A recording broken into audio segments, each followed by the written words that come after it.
সকলোকে স্বাগতম জনাইছো। ইছলাম ত্যাগ কৰি গ্ৰহণ কৰিলে সনাতন ধৰ্ম। ইছলাম ধৰ্ম ত্যাগ কৰি সনাতন হিন্দু ধৰ্ম এতিয়া গ্ৰহণ কৰিলে এটা পৰিয়ালে। ইছলাম ধৰ্ম ত্যাগ কৰি হিন্দু সনাতন ধৰ্ম গ্ৰহণ কৰি ৰুবুল আলী হলগৈ ৰুবুল হাজৰিকা। জনাইছো সবিশেষ। ইছলাম ত্যাগ কৰি গ্ৰহণ কৰিলে সনাতন ধৰ্ম। ইছলাম ধৰ্ম ত্যাগ কৰি হিন্দু সনাতন ধৰ্ম গ্ৰহণ কৰিলে এটি পৰিয়ালে। হিন্দু ধৰ্ম গ্ৰহণ কৰি ৰুবুল আলী হলগৈ ৰুবুল হাজৰিকা। কুসুমটোলাৰ এটি ৮জনীয়া পৰিয়ালে গ্ৰহণ কৰিলে হিন্দু সনাতন ধৰ্ম। জামুগুৰিহাটৰ শ্ৰীমন্ত শংকৰদেৱ সংঘৰ কীৰ্তন গৃহত শৰণ ললে এই ৮জনীয়া পৰিয়ালটোৱে সম্পূৰ্ণ আইনী প্ৰক্ৰিয়াৰ মাজেৰে সলনি কৰিলে নিজৰ উপাধি। শংকৰদেৱৰ নীতি আদৰ্শৰ প্ৰতি আকৃষ্ট হৈ ৰুবুল আলীৰ পৰিয়ালে গ্ৰহণ কৰিলে সনাতন ধৰ্ম। এয়াই হৈছে সেই ৮জনীয়া পৰিয়ালটো যিয়ে ইছলাম ত্যাগ কৰি গ্ৰহণ কৰিলে সনাতন হিন্দু ধৰ্ম। ইছলাম ধৰ্ম ত্যাগ কৰি হিন্দু সনাতন ধৰ্ম গ্ৰহণ কৰিলে এই ৮জনীয়া পৰিয়ালটোৱে।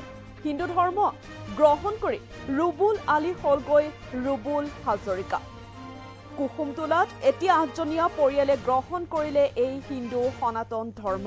জামুগুৰিহাটৰ শ্ৰীমন্ত শংকৰদেৱ সংঘৰ কীৰ্তন গৃহত শৰণ ললে ৮জনীয়া এই পৰিয়ালটোৱে। আৰু পৰিয়ালটোৱে সম্পূৰ্ণ আইনী প্ৰক্ৰিয়াৰ মাজেৰে সলনি কৰে নিজৰ উপাধি। শংকৰদেৱৰ নীতি আদৰ্শৰ প্ৰতি আকৃষ্ট হৈ ৰুবুল আলীৰ পৰিয়ালে গ্ৰহণ কৰিলে সনাতন ধৰ্ম।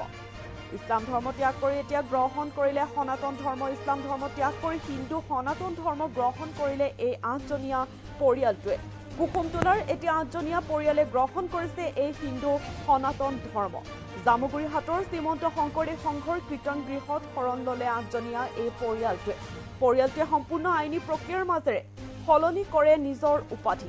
শংকৰদেৱৰ নীতি আদৰ্শৰ প্ৰতি এতিয়া আকৃষ্ট হৈ ৰুবুল আলীৰ পৰিয়ালে গ্ৰহণ কৰিলে সনাতন ধৰ্ম। হিন্দু ধৰ্ম গ্ৰহণ কৰি ৰুবুল আলী হলগৈ ৰুবুল হাজৰিকা। মন্তব্য আছে তেওঁৰ শুনাম আহক।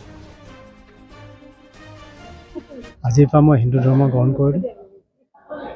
আগতে ইছলাম ধৰ্ম আছিলোঁ, এতিয়া আজিৰ পৰা মই হিন্দু ধৰ্ম গ্ৰহণ কৰিছোঁ। আপোনাৰ পৰিয়ালটো মোৰ লগতে মোৰ পৰিয়াল ৮জন পৰিয়াল, আমাৰ ভাই ককাই 2জন আৰু মোৰ ল'ৰা ছোৱালী মিলাই আমাৰ সকলোৱে আজি শৰণ গ্ৰহণ কৰোঁ।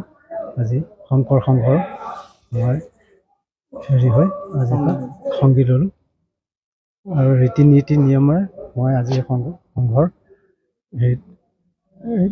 হেৰি মতে চলিম। কি কাৰণত আপুনি সংঘলৈ বা হিন্দু ধৰ্মৰ প্ৰতি আকৃষ্ট হ'ল? হিন্দু ধৰ্মৰ প্ৰতি আকৃষ্ট মানে মোৰ সৰুৰে জন্মই মোৰ হিন্দু মাজতে হ'ল, গতিকে হিন্দু সমাজৰ মাজতে ডাঙৰ হ'লোঁ।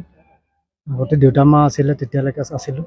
দেউতা মা যোৱাৰ পাছত আৰু মই অকলশৰীয়া হৈ গোটেই মোৰ পৰিয়ালবৰ্গ ত্যাগ কৰি মই এই সংঘলৈ মই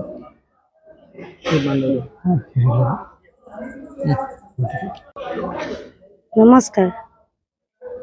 আমি আজি মোৰ নাম জ্যোতি বেগম আছিলে, মই মালিকৰ ঘৰ জ্যোতি বেগম লিখিছিলোঁ।